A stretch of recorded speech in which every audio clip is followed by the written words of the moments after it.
Hey guys, welcome back.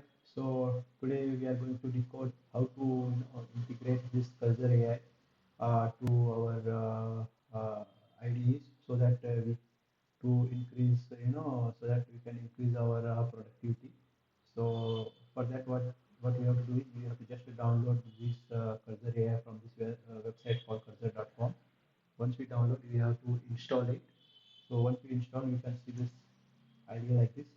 Okay, from the right side you can see the cursor agent, so where we can interact, we can ask to generate the code, and in the left side you can see the project. So for this project, what I have done is for now I just created a project from the Spring Initializer. So just start a project.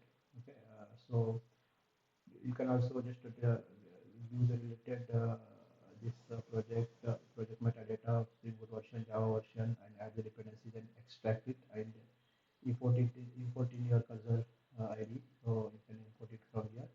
So yeah, so this is the minimum thing what we have to do to do the setup.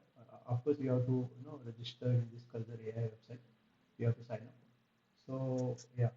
So okay, just do one thing. Let's play around this. So I just give an prompt like generate product entity class with package. I just do not prompt. Let's see guys what this will do. Uh, I just want to keep this video shorter. So I am going to publish the a lot of videos in this space, guys. So stay connected with here. So we will, we will make use of Cursor AI to, generate a lot of use cases. So you can see here, like it is trying to, generate. Let's see what it will do for us. Okay. So yeah, meanwhile, I'm using this Cursor AI is internally using the Claude Code. Okay. So Claude Code on it. Yeah, you can see here, right? So it got the class for me. Wow, nice.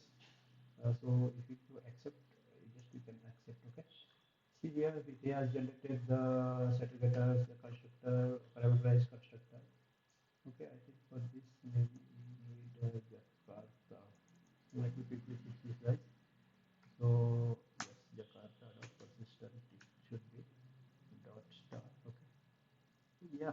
Yep. So see, guys, how it is, generated the entity class for me.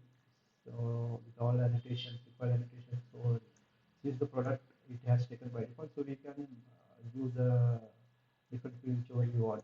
Okay. So yeah, that's it, guys. So this is just a configuration video. In the next videos, in the next video, so we will see how to, we will try to create the more use cases. So just stay tuned. So if you like this space, guys, just click that subscribe button and stay tuned. So more video I am going to publish with Cursor AI. Thank you so much. Have a great day.